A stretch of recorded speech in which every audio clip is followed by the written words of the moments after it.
Estamos chegando para mais um episódio do podcast Contra a Regra. Seja muito bem-vinda, seja muito bem-vindo. Eu sou o Alessandro de Lorenzo e o assunto de hoje é o Irã. Vamos juntos, que a nossa viagem começa agora. E hoje aqui comigo, João Campos Lima. Tudo bem, João? Tudo bem, Alessandro? Já dou boas-vindas à nossa entrevistada de hoje. Eu tenho certeza que vai ser mais um episódio muito interessante que nós vamos descobrir e espero que nós tenhamos mais uma grande aula, como nós costumamos dizer. Com certeza, eu já estou empolgado com o programa de hoje, é mais um daqueles assuntos que a gente adora tratar aqui no Contra a Regra, né?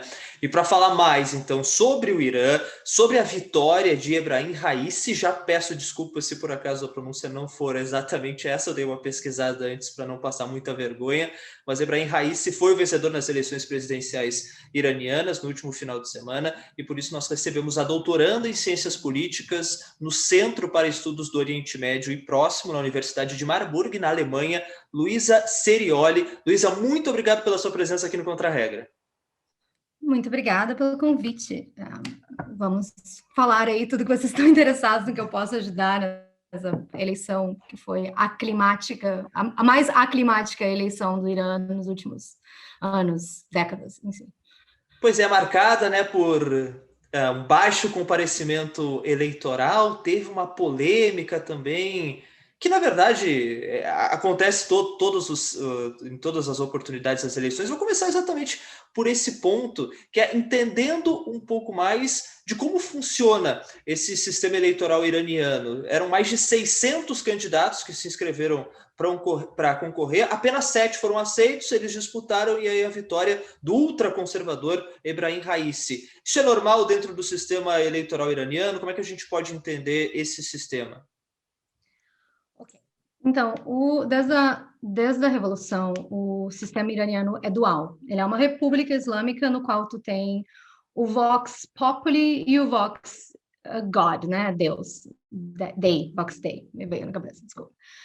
Então, assim, o Vox Populis, né? O Vox eleitoral, então, é o presidente e os majlis, que é o parlamento.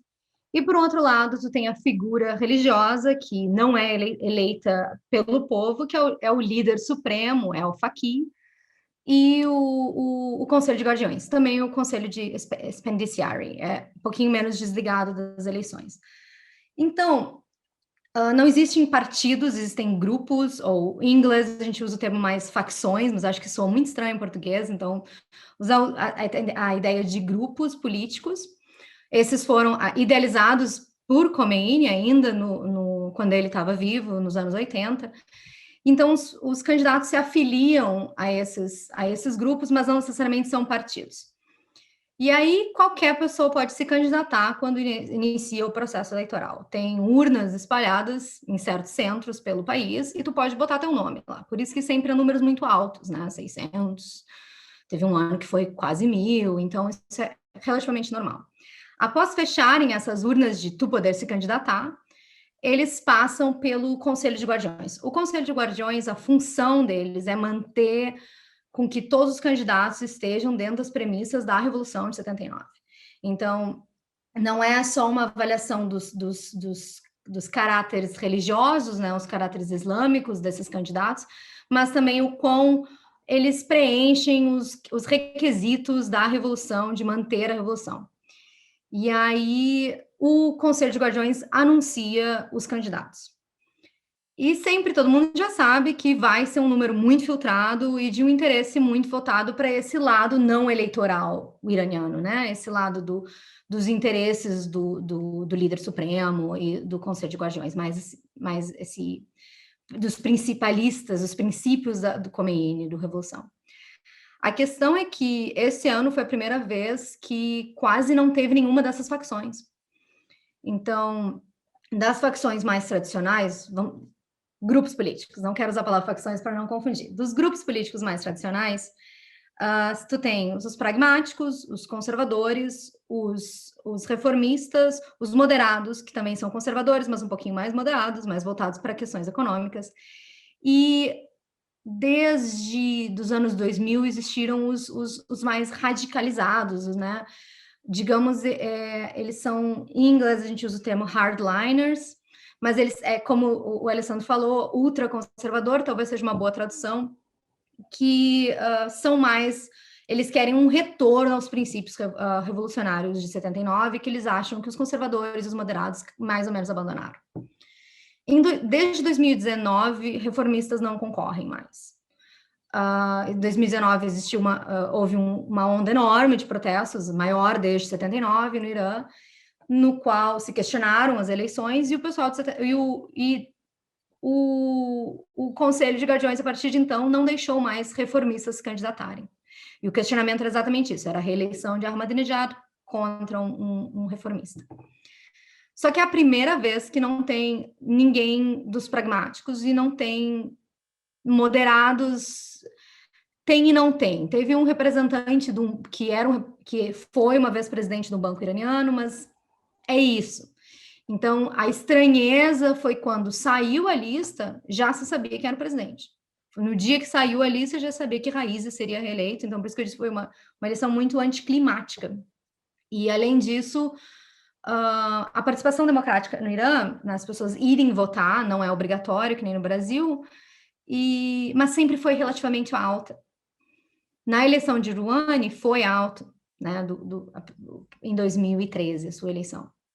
E então foi uma coisa mais, digamos, não decepcionante, porque a gente já sabia, quem estava acompanhando as eleições, um tempo entre o anúncio das candidaturas e as eleições foi um tempo bem curto, e já se sabia quem ia se eleger, e se sabia que ia ser um número relativamente, metade da população vai votar, metade não vai, e foi exatamente o que aconteceu. E para nós entendermos sobre o novo presidente, quem ele é, qual é a análise que se pode fazer no momento da figura de Ebrahim Raisi? Desculpa se eu falei errado, que vai tomar posse agora em agosto. Não, falar direitinho. Geralmente mais Ebrahim Raisi, mas está correto. Bom, o Raisi, ele era um dos candidatos, ele é um clérigo, né? Ele participa, ele é uma figura religiosa. E ele concorreu contra o Rouhani já em 2017, e perdeu para o Rouhani em 2017, e agora concorreu de novo. E a figura dele, ele não é uma pessoa política, ele não participou de nenhum outro cargo executivo anteriormente. Ele era ele era um jurista religioso, né? No mais alto calão, jurista religioso por bons anos. E ele é muito famoso, tanto no Irã e principalmente pela mídia anti-iraniana inglesada. Tu sempre vai ter essa frase a partir de agora, que ele foi um dos principais juristas que sentenciaram foram milhares de dissidentes e militantes em 1978. Então, Khomeini estava percebendo que provavelmente ele ia morrer logo, ele morreu em 89, e estava sendo foi o fim da guerra contra o Iraque, e eles fizeram um expurgo político, no qual milhares foram presos, sentenciados, e milhares, de novo, sentenciados à morte. E o Raisi foi um dos juristas. Então, ele é muito vinculado a essa imagem, principalmente, tu vai ver agora, toda vez que tu ler sobre a mídia externa, fazendo uma avaliação do Irã, essa vai ser a frase que vai sair, né? Mas o que a gente pode vincular com ele é que ele, mesmo durante o Covid, né, o Irã foi o país que mais sofreu no Oriente Médio com a crise, mesmo durante isso, ele fez muita campanha, ele foi muito, principalmente as zonas rurais. Eu estava, um pouquinho antes de falar com vocês, estava olhando um mapa dos votos, e tu vê que as zonas rurais votaram muito mais do que as zonas urbanas, né? O Sul votou bastante mais que as zonas urbanas. E ele fez uma campanha muito forte em atacando a administração do Rouhani, atacando né, questões de corrupção. Ele fez toda uma campanha em volta de combater corrupção. E de, tipo, perseguir os membros da elite política que são corruptas e que desfavorecem as classes mais pobres, etc, etc. E então a gente já pode vincular ele com essa ideia de ter uma política mais voltada. Ele vai tentar muito criticar o cerne econômico do Rouhani. Rouhani a política inteira econômica dele foi voltada para uma ideia de que, assinando o acordo nuclear, acabando com as sanções, a economia ia, né, crescer e expandir no Irã, e o país vive em crise econômica há muito tempo já. E o Raisi faz uma crítica a essa política, pelo que está dando para ver, ele vai voltar com essa questão de um foco em economia de autossuficiência. Então, focar em indústria doméstica, de não precisar depender do fim das sanções. Então, eu acho, o que eu consegui perceber da campanha dele, que foi um foco muito mais voltado para questões econômicas e questões de corrupção.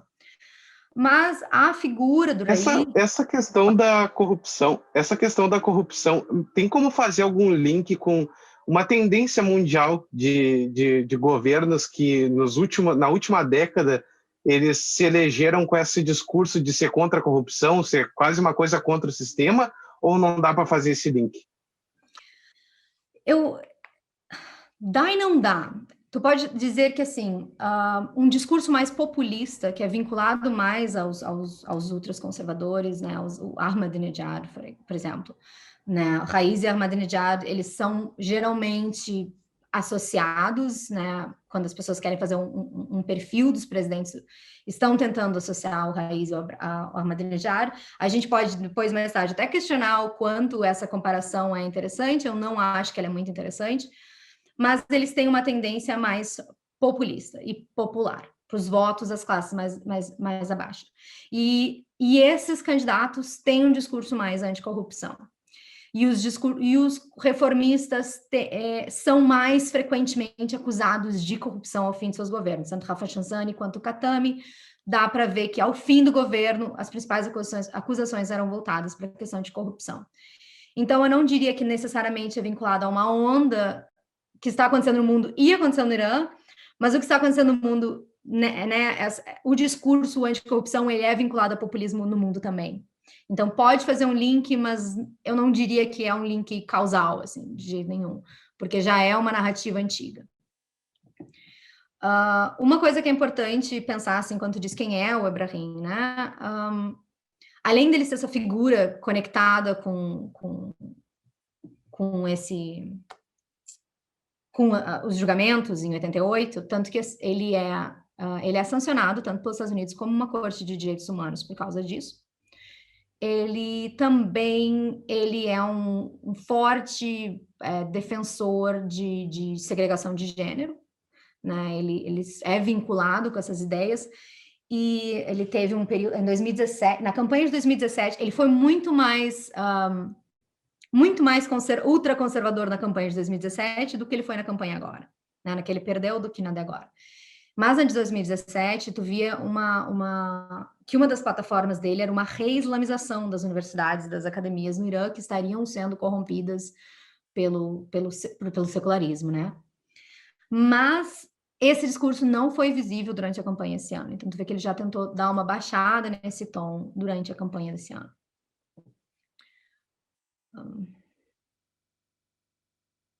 Não sei, acho que seria essa a imagem dele, mas de qualquer maneira é bom pensar que esses vínculos políticos, né, ser um ultraconservador, ser um conservador, ter uma aliança com Khomeini, não ter uma aliança com Khamenei já faleceu. Ser vinculado ser mais aceito ou menos aceito pelas guardas revolucionárias, isso é muito fluido. Isso depende muito das redes de conexão. Por causa desse sistema super complexo que é o Irã, ele é aberto para muita corrupção. O fato das sanções também abre espaço para corrupções, que são métodos de tentar, né, superar as sanções internacionais. Mas uma coisa que é muito importante, que tu vai ouvir falar muito do Raisi, é que o Khamenei tá idoso, né? Ele tem 82 anos e existem muitos boatos que ele tem câncer, top segredo, assim, do Irã, ninguém sabe a saúde dele, mas ele vai morrer eventualmente, né? Ninguém é eterno. E existem muitos boatos que o Raisi seria o candidato para ser o próximo líder supremo do Irã. Então, isso pode ter sido tudo um teste para ver o aceite dele, porque o Khamenei foi presidente antes de ser o líder. né? Ele foi presidente nos anos 80, antes de Rafa Sanchani. Então, pode ser que estamos a ver o próximo líder supremo. Aproveitando até essa fala, é uma particularidade do Irã, além do presidente, tem essa figura, que é exercida hoje por Ali Khamenei, do líder supremo. Até onde vai a autoridade de cada uma dessas figuras dentro do sistema iraniano? E nesse caso de, por exemplo, o novo presidente ascender eventualmente para esse cargo de líder supremo, como é que é feita essa escolha? Quem é que decide isso? Isso. Bom, Khamenei é onipresente. Ele tem, porque a função dele é garantir a revolução, ele tem autoridade basicamente sobre executivo, judiciário e legislativo. Ele pode fazer leis, ele pode fazer... Desculpa. Ele pode fazer leis, ele pode sancionar leis, ele pode tirar pessoas do poder, ele pode botar pessoas no poder.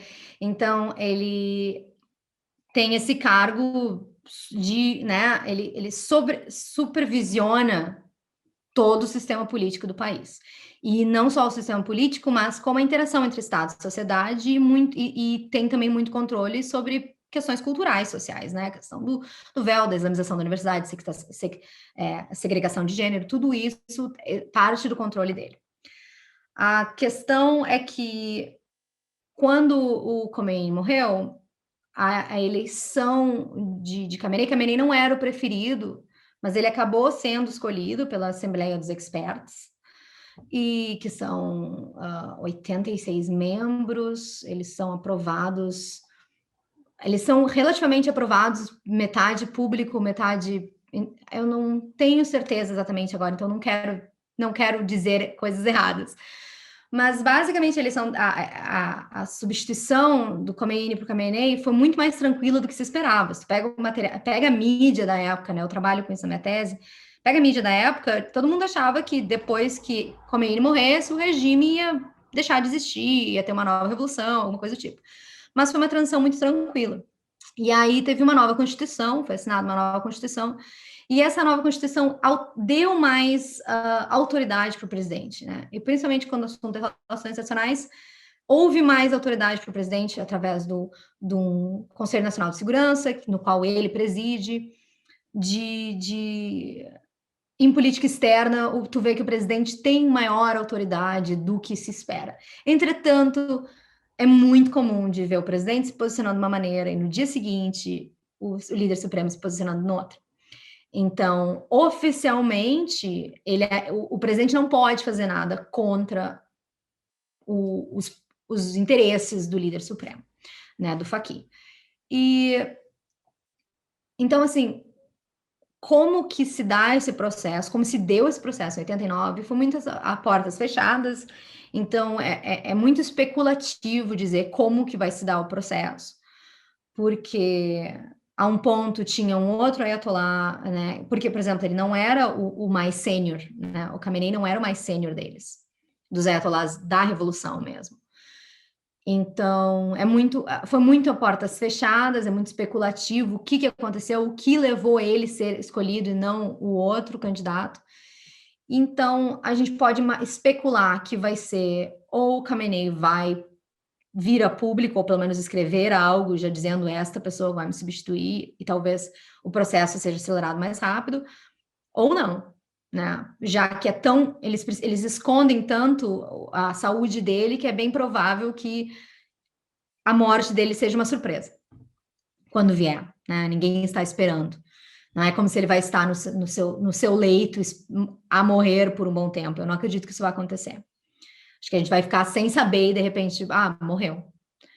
E então o processo de escolha oficialmente é feito por outras autoridades, outros experts religiosos e juristas que vão escolher essa pessoa. Agora, não existe nenhuma regra específica de como isso acontece. Claro, precisa ser um ayatollah, então precisa ser um clérigo sênior xiita. Mas é isso. Para dizer a verdade, eu não acredito que nem exista nenhuma regra que precisa ser um sênior xiita, né, um ayatollah. Acho que não existe nada escrito, né, uma regra fundamentada que esse é o papel, mas é o que se espera. E quais serão os principais desafios do novo presidente? Bom, acho que assim, eu vejo dois desafios, majoritariamente, né? O cenário internacional, óbvio, e o cenário doméstico. O Irã sofre com sanções desde que se conhece como um país, né? Mas desde 2010, as sanções têm sido muito mais prejudiciais à sociedade, à economia iraniana. Então, quando chegou-se em 2013, nas eleições de Rouhani, o país estava numa altíssima inflação, altíssimo desemprego, a moeda completamente desvalorizada. A moeda é completamente desvalorizada até hoje, sem, né? Se tu vai para o Irã, por exemplo, quando eu fui para o Irã, tu não pode levar um cartão de crédito porque o Irã não está vinculado aos sistemas que permitem tu usar um cartão de crédito. A moeda, ela já se criou uma moeda acima da moeda normal. Então, é um país que, economicamente, os preços mudam todo dia, né? E é um dos países com maior fuga de cérebros que existem há décadas. E então, o que o Rouhani prometeu na campanha dele? Ele prometeu que as sanções resolveriam o problema. Tanto que ele tinha um aval do líder e assinou o acordo interino, que depois veio a ser o JCPOA, né, o Acordo Nuclear Iraniano. Ele foi assinado em 2013 já. Então, foi realmente assim, vamos acelerar e vamos acabar com as sanções. E depois de 2015, 2016, a economia deu uma melhoradinha e aí o Trump saiu do acordo, a economia começou, e não foi uma melhorada muito boa, porque tinham outras sanções, né? Saíram as sanções nucleares, mas não necessariamente todas. Então, tem muitas sanções a indivíduos que se mantêm, e esses indivíduos são vinculados a indústrias, economia e tal. E agora se está nesse limbo, a crise do Covid ainda piorou muito mais a questão econômica do país, e é um limbo de como resolver o acordo nuclear agora com a nova presidência. Então, eu acho que essa vai ser uma questão, como que vai ser lidado. Para ele, vai ser impossível para ele, como presidente, desvincular da mentalidade da população iraniana que o acordo nuclear é importante para a economia. Então, de uma maneira ou outra, vai ser necessário lidar com isso, com o acordo nuclear. Então, acho que esse é o primeiro ponto. Internacional, como que ele vai lidar? Por exemplo, como eu disse, ele é sancionado pelos Estados Unidos. Todos os presidentes iranianos, por mais que eles não falam com os presidentes americanos, eles vão para a Assembleia Geral da ONU, né? O Ahmadinejad foi, o Rouhani foi. Como é que ele pode ir se ele é pessoalmente sancionado pelos Estados Unidos? Então, a imagem internacional dele ele vai ter que remodelar a imagem internacional dele, mas se ele fizer isso, ele não corresponde às plataformas políticas domésticas dele, que são plataformas de resistência, anti-imperialismo, anti-americanismo. Então, acho que essa questão vai ser muito importante. E a segunda é lembrar que ele se elegeu com menos de 50% dos votos. Eu acho que essa é uma questão muito importante, que eu acho que a gente não vê isso muito nas mídias mais americanizadas, de que a população iraniana, ela é uma população política, sempre foi uma população engajada com os acontecimentos políticos do seu país. E se ele já com menos de 50% dos votos dessa maneira, numa eleição que muitas pessoas disseram que não foi uma eleição, foi um plebiscito, você aprova ou não a presidência do Raisi, né? Não foi realmente uma eleição, não foi realmente qual é o seu candidato favorito, mas sim ou não para o Raisi.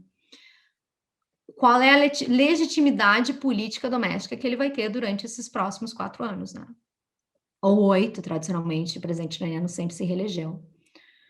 Então, eu acho que essas são as duas principais questões que a gente vê hoje, assim, como que ele vai lidar com legitimidade doméstica e como que ele vai balancear essa posição mais ultraconservadora dele e a necessidade de retornar ao acordo nuclear. Hoje, ou melhor, após, né, a confirmação da eleição do novo presidente iraniano, circulou principalmente nas mídias ocidentais, um temor muito grande já analisando o futuro exatamente dessas negociações nucleares, com a ascensão de Joe Biden, que poderia voltar com os Estados Unidos para dentro desse acordo, um possível relaxamento das sanções contra o Irã, tudo isso estava sendo discutido. E agora, o grande temor, que pelo menos se discute e que se faz um alerta, pelo menos na mídia ocidental, é de que a nova eleição, o novo presidente do Irã, poderia colocar tudo isso a perder. É um temor válido, pelo que se sabe até agora, e pela postura que o novo presidente iraniano teve nesses últimos dias, depois de ser eleito? O temor de que ele vai botar tudo a perder, não, eu não acho que é válido. Até assim, como eu disse, né, durante a campanha, foi visível o não discutir sobre esse tópico. Esse tópico não foi discutido durante as campanhas. Mas se tu pega a campanha de 2017, por exemplo, ele se posicionou dizendo o acordo nuclear, né, o JCPOA, é um documento nacional no qual eu não posso, por mais que eu tenha alguns pontos que eu discorde, eu não posso simplesmente cancelar se eu for eleito, porque essa era a pauta das eleições de 2017. Se o novo presidente vai ser um ultraconservador, ele vai cair fora do que o Rouhani fez, vamos voltar no Rouhani de novo, porque ele fez o JCPOA. Então, como eu falei, assim, é uma coisa relativamente consensual dentre a população iraniana, se tu vê, assim, uma questão mais de surveys, como é que eles se posicionam no JCPOA, eles acreditam que eles fizeram a decisão certa em votar no Rouhani pelo JCPOA e que o JCPOA é um método de sair da crise. Né? O acordo nuclear foi um método de sair da crise. O que aconteceu foi Trump. Né? A desilusão veio de um fator externo, nesse caso, e não do fator interno. Então, os iranianos não se sentem, o acordo nuclear não prestou. Né? Eles aumentaram a sua descrença no sistema internacional e na sua confiança nos Estados Unidos, mas não que o acordo nuclear ele não presta. Então tem esse ponto. Para a população seria muito difícil o Raisi conseguir convencer eles, não que eu acho que é o interesse dele, mas se fosse, conseguir convencer a população que abandonar o JCPOA é o caminho. Então eu acho que isso não vai acontecer. A questão é que desde que o Trump saiu do acordo nuclear, ele começou a botar novas sanções, né? E tirou os waivers, né? Sobre quem podia comprar o petróleo iraniano e tal. E como um método até de pressionar os europeus para fazerem alguma coisa, o Irã, aos pouquinhos, começou a abandonar o JCPOA também. Então, aos pouquinhos, começou a enriquecer o urânio acima do necessário, reativar uma ogiva? Não sei se é ogiva, mas a indústria, esqueci o nome agora, faz tempo que eu não trabalho com as palavras em português, estou com vergonha de mim mesma agora. Mas, enfim, onde é que foi? Foi eu tenho anotado isso aqui, eu tinha até anotado para vocês, mas daqui a pouco eu lembro. Em Natanz, a facility, né? Em Natanz foi reativada, as centrífugas lá foram reativadas de uma maneira que não podia. Então, aos poucos, desde que o Trump saiu, o Irã também foi saindo aos pouquinhos, principalmente como uma maneira de mostrar, se vocês não fizerem alguma coisa, se vocês não manterem o capital interno vindo, o capital financeiro que vocês prometeram vir para cá no fim das sanções, se vocês, as empresas, as indústrias, tudo isso que foi prometido para nós com o acordo nuclear, se vocês não conseguirem manter isso, não tem por que nós continuar, né, dentro do acordo. E agora o que a gente enxerga é o Irã, ele adquiriu tecnologias e capacidades que não são previstas pelo JCPOA, né, que não estavam previstas pelo acordo nuclear.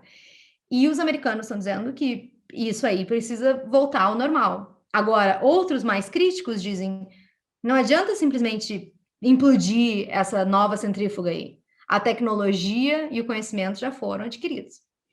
Então, agora é uma batalha de o Irã dizendo que só volta para o JCPOA se as sanções todas que o Trump botou foram né, abandonadas e os Estados Unidos volte para o JCPOA. E o Irã dizendo que não vai fazer um acordo novo. Então, é uma premissa muito simples, e essa é uma premissa muito básica do Raisi também, e do Khamenei. Nós não vamos fazer um acordo novo. Esse acordo foi aceito por nós e por nossa população, e foi um grande acordo diplomático, logo nós não vamos fazer um novo, né? E teve agora em abril, foi uma das comissões integradas em Viena, a comissão dos Estados Unidos estava lá, mas não estava, tipo, no prédio do lado, assim. E então as comissões europeias ficavam indo e vindo, né? Porque os iranianos estão dizendo, não tem por que nós nos reunirmos com os americanos agora. Não tem razão. There is nothing to talk about. Né? Esse é o comportamento que os Estados Unidos, que o Irã está sobre os Estados Unidos agora. Vocês acabem com as sanções que vocês botaram e voltem para o acordo. E aí vai estar tudo bem. Só que aí eu acho que entra o fato do próprio o Biden não necessariamente tem um interesse direto de voltar ao JCPOA do jeito que era, né? Porque aí entra, qual foi o maior argumento do Trump para sair? O Trump não saiu só porque ele não queria reverter todos os ganhos diplomáticos do Obama. Essa narrativa é válida, mas é insuficiente. Os principais aliados dos Estados Unidos na região, Arábia Saudita e Israel, são super críticos ao comportamento iraniano na região, comportamento que eles consideram expansionista, intervencionista, e principalmente em países como no Iraque, na Síria, no Iêmen, no Bahrein. E o programa de mísseis iraniano, que é extremamente forte para a região, extremamente capacitado. E o JCPOA não teve nenhuma medida de controle a essas questões, a questão do comportamento regional do Irã. Como foi falado sobre questões nucleares, eu tenho uma pergunta bem direta. O Irã, ele tem bomba nuclear? É uma pergunta que se faz há muito tempo. Como a gente pode responder a isso? Bom, eu acho que é uma pergunta que, dependendo para quem tu fazer, vai ter gente que vai dizer óbvio, outros que vão dizer claro que não. Eu digo que não tem, não é que nem, tipo, existem outros países que têm claramente uma bomba nuclear e não dizem que tem, não é o caso do Irã. A capacitação nuclear do Irã, ela é promovida como uma questão de matriz energética, né? Uma questão de reduzir a dependência. Mas, em questão estratégica, o objetivo é hedging, né? Mostrar que o país tem capacidades de, se ameaçado, construir uma bomba muito rápido. Então, né, de uma maneira mais simplória de dizer o que é o conceito. A doutrina militar iraniana é muito de deterrence, né? De, tipo, criar capacidades suficientes para que fique muito claro para o inimigo que vai ser muito custoso me atacar. Vai te custar demais iniciar uma guerra contra mim. Então, essa é a doutrina militar iraniana. Ela é muito assimétrica, baseada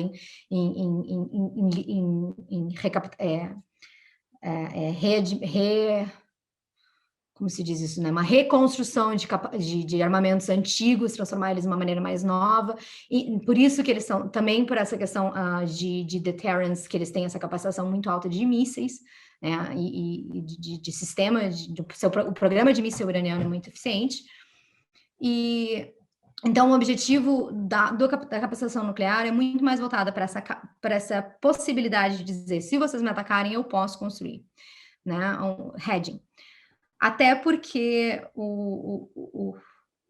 a estrutura religiosa, né, a parte teocrática da República, ela se baseia muito em fátuas, né?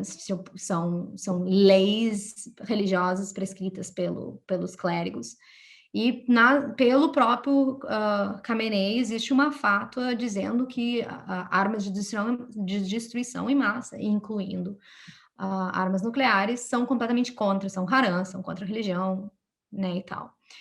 E tanto que eles têm uma experiência durante a guerra contra o Iraque de uso de armas químicas contra a população iraniana, então faz parte do ethos político iraniano de se posicionar contra armas nucleares. E, obviamente, a capacitação nuclear, ela é projetada, né, tanto para a população iraniana como para outros aliados regionais, como uma questão nacional, né? Uma questão de pertencer a um grupo a um grupo mais elite que tem essa capacidade nuclear, mas eu não diria tem a bomba. Eu acho que é uma pergunta que não é frutífera. Eles têm capacidade, eles teriam capacidade antes do DCPOA de, quem sabe, rapidamente fazer uma bomba. E essa capacidade foi contida com o acordo nuclear, extremamente contida com o acordo nuclear. O acordo nuclear, ele é bastante, né, que foi de 2015, ele é bastante invasivo em questão de fiscalização por parte de terceiros, pela agência atômica, né, de energia atômica, e bastante invasivo no sistema que o Irã liberou geral a avaliação e a fiscalização, e tanto que, enquanto do Trump se eleger até o Trump cair fora, teve todo mundo tentando convencer que o Irã estava seguindo as regras do acordo, né? Então, as partes terceiras iam para o Irã, fiscalizavam e diziam, está seguindo as regras. Agora, desde que o Irã começou a se recapacitar, voltou-se os debates de que o Irã talvez consiga hedging de novo, né? Talvez consiga essa habilidade de dizer, eu consigo fazer uma arma rápido se vocês me atacarem. Ficando nesse tema da política externa, eu acho que tem muita coisa para falar sobre o Irã, né? O Irã está numa região que é muito conturbada, o Oriente Médio, mas muitas vezes quando a gente pensa no Irã, pelo menos o grande público, a gente costuma cometer o erro de achar que o Irã e os outros países árabes são a mesma coisa. O Irã nem árabe né? Um país persa, mas tem a mesma região de grande parte, né? O Islã. Na primeira entrevista, depois de ser eleito novo presidente, o Ebrahim Raisi disse que uma das prioridades vai ser fortalecer alianças com aqueles países do Golfo Pérsico. Agora, alguns países são mais alinhados, outros são inimigos do Irã. Que países são esses que o Irã pode tentar uma aproximação maior ou que já até constrói laços há mais tempo? E quais são aqueles que a gente pode descartar, caso da Arábia Saudita, por exemplo? Bom, sim, o Golfo Pérsico é a principal área de projeção de poder e de influência iraniana, né? Se tu discutir mais sobre questões de as ambições iranianas de liderança regional, o primeiro foco é o Golfo Pérsico. E, claro, tem uma expansão grande pelo Levante, principalmente através do Hezbollah e da Síria. Mas no Golfo, como exatamente tu falou, né? Regionalismo, até eu tinha notado aqui, regionalismo é uma das principais pautas que ele falou nessa coletiva que ele deu depois de eleito.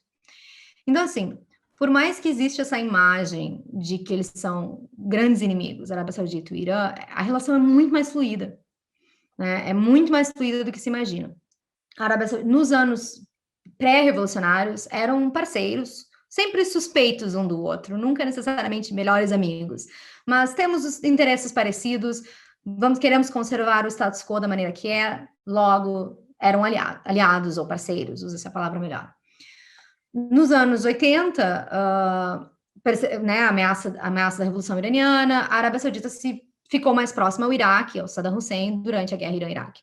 Mas nos anos 90, depois que Saddam invadiu o Kuwait, né, a Guerra do Golfo dos anos 90, é um período de detente entre a Arábia Saudita e o Irã, assinando acordos comerciais, acordos energéticos, parceria dentro da OPEC para aumentar o preço do óleo, presidentes se visitando e tirando fotos, se abraçados, e presidente e rei, né? Ou prioritariamente o príncipe em cargo, né? Na época, que era o Abdullah.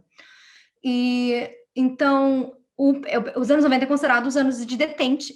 E a detente se expandiu até 2006. A Ahmadinejad visitou a Arábia Saudita. Os representantes da Arábia Saudita visitaram a Ahmadinejad no Irã. Então, por mais que a gente hoje pense assim, essa guerra fria entre os dois países, e países que são tipo quase o oposto um do outro, né?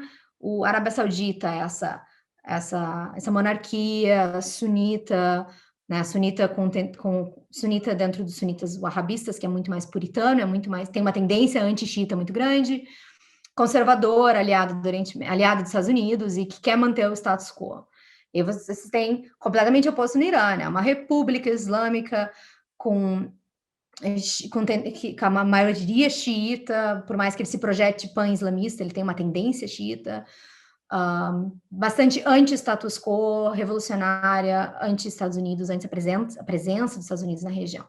Então, é óbvio que fica muito claro, tipo, eles, né, têm essa rivalidade, mas é uma rivalidade relativamente limitada, dependendo de que tipos de interesse nós estamos falando.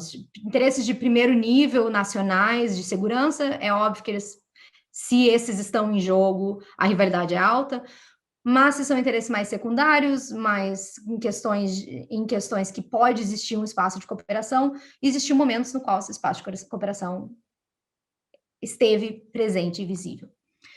Então, por mais que eu não gosto muito do total termo inimigo, eu acho que, assim, tipo, eles estão em fase de inimizade agora, mas essa fase é flutuante, num período maior histórico, né, que a gente tem um costume de olhar um período curtinho de tempo, assim, não a gente, mas a mídia, principalmente, vai olhar um curto tempo.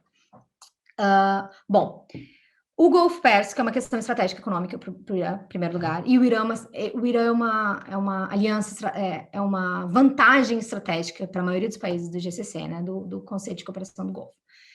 Hoje em dia, o Irã tem relações positivas com o Omã, com o Catar, relações relativamente cordiais com o Kuwait, e a relação de inimizade, a fase de inimizade com a Arábia Saudita, e com o Bahrein, obviamente, que o Bahrein segue, é quase um anexo político atualmente da Arábia Saudita, atualmente. E o Emirados Árabes, ele flutua, ele tem uma tendência muito mais próxima da Arábia Saudita, principalmente porque o Irã e os Emirados contestam certas ilhas na região. Então, que o Irã diz que é dele e os Emirados dizem que é deles, Abu Musa e Tums. Então, a questão de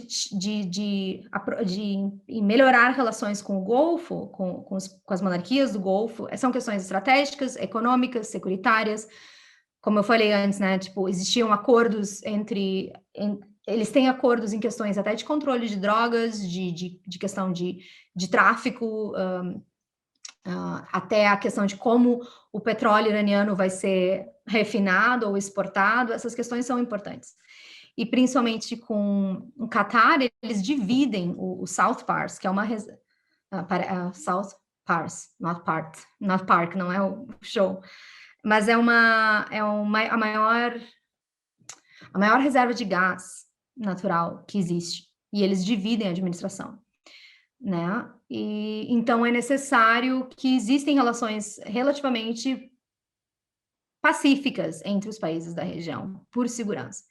Mas o que é muito importante de lembrar é que desde 2003, desde 2005, o segundo maior país do Golfo Pérsico, o segundo não, né, junto com a Arábia Saudita, então, o terceiro, é parceiro político e econômico do Irã, que é o Iraque, né? Então, desde que o Saddam Hussein saiu do poder, a projeção política do Irã no Golfo Pérsico ficou muito maior, porque eles eram inimigos e agora são associados, né?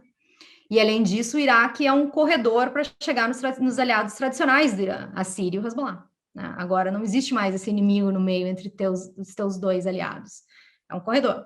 Então, desde 2003, 2005, tu vê o Irã com uma capacidade de influência regional completamente inegável para os outros países.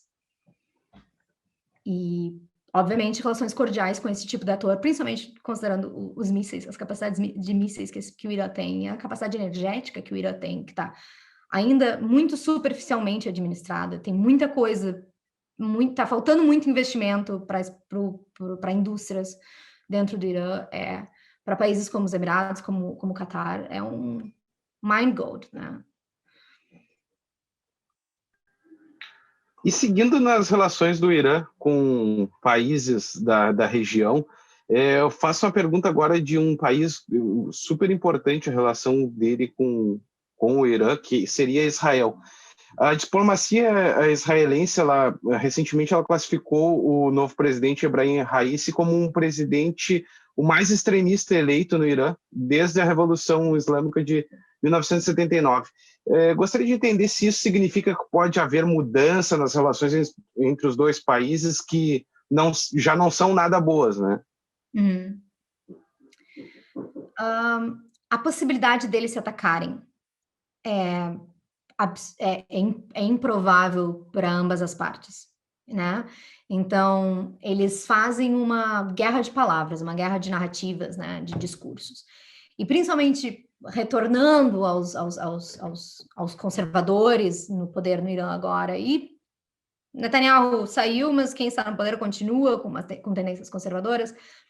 Para suas pautas domésticas e políticas, continuar essa guerra de palavras é favorável, né?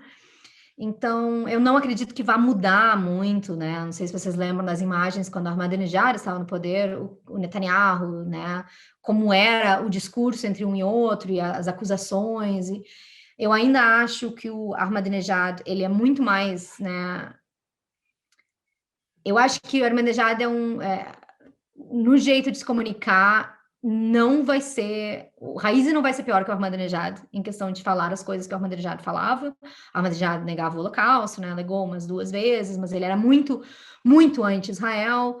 E ele botava os outros países numa posição muito desconfortável, principalmente em acordos, em eventos tipo nas Nações Unidas, né? Ele ia lá e falava umas coisas que todo mundo ficava muito desconfortável. Naquela época, ninguém estava ainda muito acostumado com líderes que põem as pessoas desconfortáveis, como nós estamos hoje, né?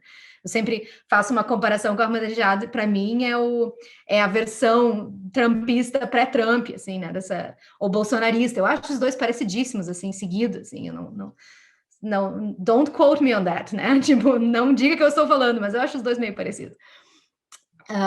Mas então, eu não acho que o Raisi vai ser pior que o Ahmadinejad, mas a guerra de palavras vai continuar acontecendo. O problema de guerra de palavras é uma escalada indesejada, não planejada.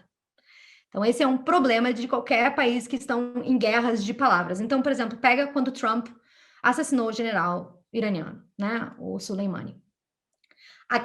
O Trump vinha com uma campanha de pressão máxima e o Irã vinha com uma campanha de resistência máxima. Aquele momento ali, o que o Trump fez, aquilo ali podia escalar completamente sem controle. Até sem controle do presidente, né? A gente viu que o presidente não era uma figura muito importante no caso iraniano, né?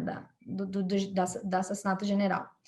E o que aconteceu nessa escalada foi a derrubada de um avião, né? E ataques nas bases americanas em Israel. Iraque. Ninguém morreu ali, mas foi um ataque. Então, isso pode acontecer entre Israel e Irã, né? Começar uma escalada e alguém dar fazer uma coisa um pouquinho fora do normal da escalada e o outro fazer um pouquinho maior, quando vê, eles estão em guerra, provavelmente não vai ser um contra o outro, vai ser guerra proxy, porque eles sabem que um atacar o outro é completamente, principalmente, se o Irã ataca Israel, Irã sabe que a resposta vai ser muito mais violenta do que qualquer coisa que eles podem fazer com Israel, por causa da capacidade militar de Israel, né? E atacar Israel, como a gente viu agora com os ataques com a crise que aconteceu em Israel há um mês atrás, né? Não sei se vocês viram aquela imagem do escudo antimíssil de Israel chegando assim, né? Aquilo foi impressionante, então, a capacidade de proteção, né? A capacidade de proteção de Israel faz com que tem que ser muito louco a pessoa no poder no Irã, e não só ele ser muito louco, mas todas as outras pessoas, porque como a gente já falou, né? O poder ele é bastante dividido. Tu tem que ser a relação, por exemplo, né? Isso é uma questão muito importante das forças revolucionárias, do exército, do líder supremo e o presidente. Teria que ter todos eles em acordo de fazer essa missão suicida, quase, né? Então eu não acredito que isso possa acontecer, mas pode acontecer uma escalada e levar a um conflito proxy. Colocando agora o Brasil um pouquinho dentro dessa história, a gente teve na primeira década do século XXI um movimento político de aproximação bastante grande, né, entre Brasil e Irã, o presidente Lula e o presidente Ahmadinejad na época. Depois disso, já no governo Dilma, houve uma sucessão no Irã e no Irã, a política iraniana, principalmente, deixou de dar tanta atenção para a América Latina e voltou para aquela região mais próxima do Oriente Médio, né, para os seus vizinhos imediatos. E aí esfriou essa relação, pelo menos é o que se percebe, né? Hoje nós temos o novo governo no Irã, que vai assumir efetivamente em agosto, e aqui um outro governo totalmente diferente de Lula e Dilma, né, o governo Bolsonaro. Como é que são as relações entre os dois países? O que a gente pode projetar? Existe algum tipo de relação entre Irã e Brasil hoje? Menos do que antes? Segue estável? Que análise se pode fazer? Bom, vamos fazer assim, eu acho que a questão do que aconteceu no período Lula-Ahmadinejad seria mais interessante a gente olhar questões mais estruturais, né? Era um momento de boom do petróleo, a economia dos dois países estava alta, e principalmente era um momento de cooperação sul-sul. Era um discurso muito forte de cooperação sul-sul, de países emergentes, tanto que o primeiro acordo nuclear, e era um acordo relativamente parecido com o JCPOA, foi assinado entre o Erdogan, Lula e Ahmadinejad, né? Foi um acordo nuclear feito pelo Brasil, né? Então, a plataforma, né? O Ahmadinejad tinha um discurso bastante anti-imperialista, e era um discurso anti-imperialista voltado para essa questão sul-sul. Tanto que ele vivia na América Latina, né? Ele foi algumas vezes, e não era só com o Brasil, Venezuela, Bolívia, Equador, esse movimento, né, dos países com narrativas mais anti-imperialistas e se posicionando, e o Lula entrou nesta onda, digamos assim, porque beneficiava a política externa e o projeto internacional do governo Lula, né? Que era país emergente, era os BRICS, o Sul-Sul, IBAS, essas coisas. Então, é nesse mais contexto que a gente via uma aproximação mais próxima do Irã. Eu acho que era num contexto muito mais ideológico do que econômico ou político, né? No governo Dilma, já começa a diferenciar um pouco as coisas, não só por questões da política externa ter sido um pouquinho menos, né, com um oriente específico do que tinha a política externa do Amorim, o Patriota, já tem essa diferença aí. E quando foi política internacional mais voltada para o Oriente Médio, a Dilma veio com um projeto de responsabilidade enquanto proteger, né, while protecting, criticando o que aconteceu na Líbia e, né, tentando ter uma plataforma mais de direitos humanos em ações no Oriente Médio. E aí, nesse meio termo, e tanto que esse projeto nem tocou para frente, né? Ele emergiu, todo mundo achou muito interessante, foi discutido na ONU e tal, e deu uma baixada. Mas foi muito mais por restrições políticas no Brasil e restrições, né, que reorientou do tipo, não precisamos mais dessa plataforma Sul-Sul agora, ou não temos capacidade de mantê-la a ponto do foco no Oriente Médio, né?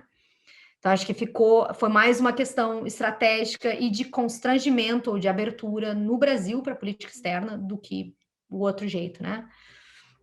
E o Bolsonaro, ele tem uma narrativa ideológica de um interesse muito claro de se alinhar a Israel, né? E de um elemento muito simplista ou simplório, escolha a maneira que prefere, dessa narrativa que beneficia as pautas domésticas dele, de religiosas, né? Essa judaico-cristão que ele usa, né? Essa unidade da família tradicional brasileira judaico-cristão. Então, obviamente, ele comprou o discurso Trump, ele comprou o discurso do Netanyahu durante esse período, mas tu vê que o Brasil não tem mais o caráter diplomático suficiente para ser uma coisa que fosse, né, para o Irã, a posição contra o governo iraniano brasileiro, de fazer um grande choque nas relações, né? As relações continuam lá, não tem quase relações por causa das sanções também. Há espaço de cooperação, óbvio, mas eu diria assim que é mais uma questão de redução do comportamento diplomático político brasileiro, uma reorientação mais norte-sul com Bolsonaro, que aí isso botou o Irã como mais segundo, terceiro escalão na política externa brasileira. E, óbvio, assim, o Brasil tem muito interesse econômico tem objetivos de ter interesse econômico com o Golfo, né, com o resto dos outros países do Golfo Pérsico, principalmente as monarquias, são parceiros econômicos brasileiros, né, compram, principalmente o agro brasileiro exporta bastante para a região, então não tem muito porquê ter um posicionamento super contra ou super a favor nesse momento, eu acho, para o Brasil.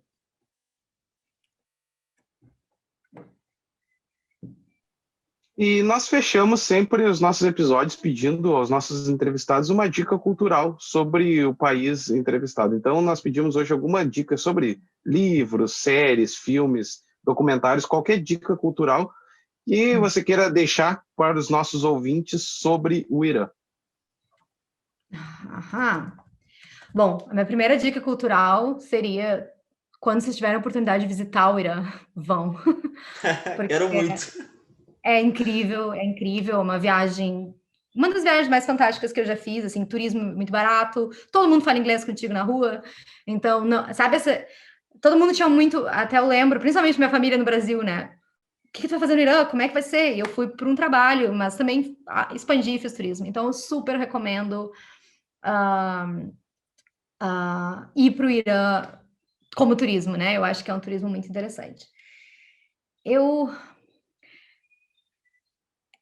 acho que, assim, uma coisa que vale muito a pena pesquisar, e até eu digo que eu sou falha nisso, porque é doutorado, né? Tu acaba se focando demais numa só coisa.